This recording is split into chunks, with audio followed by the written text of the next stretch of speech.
மனோஜும் விஜயாவும் நகையை வந்து கவரிங் நகையாக மாற்றிட்டு வந்துடுறாங்க. ஆனால் வீட்டுக்கு எதுவும் தெரியக்கூடாதுன்னு திடீர்னு பார்க்கும்போது முத்துவும் மீனாவும் அந்த நகையை வச்சு ஒரு பிளான் போட்டு கேட்குறாங்க. அண்ணாமலை வந்து அந்த நகையை எடுத்து கொடு மீனா கேட்குறாங்கன்னா தான் நகையை வச்சு இவங்க என்ன பண்ண போகிறாங்க அப்படின்னதும் ஸ்ருதி வந்து போடுறது தான் கேட்கல, அவங்களுக்கு ஏதோ யூஸ் பண்ணுறதுக்கு தானே கேட்குறாங்க, கொடுங்க ஆண்டி அப்படின்னதும் உடனே மனோஜ் சொல்கிறாரு, ஏதோ பெரிய வீராப்பா பேசுனா இப்போ எதுக்கு நகையை கேட்குறான் அப்படின்லாம் மனோஜும் பேசுகிறாரு.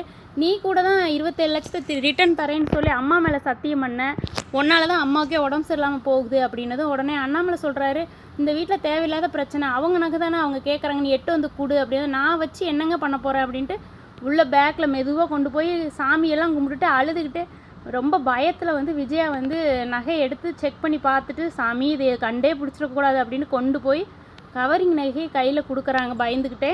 இதை வாங்கி அண்ணாமலை மீனா கையில் கொடுக்குறாரு. மீனா செக் பண்ணி பார்க்குறாங்க, ஆனால் கண்டுபிடிக்கல, லைட்டாக சந்தேகம் மட்டும்தான் வருது. பார்த்துட்டு உடனே கிளம்புறாங்க.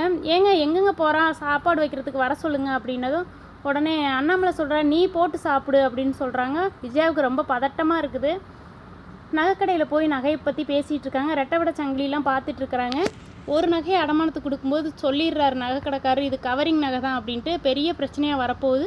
மீனாவுக்கும் இந்த இது தெரிஞ்சிருது. விஜயாவும் மனோஜும் மாட்டுவாங்களான்னு கமெண்ட்ல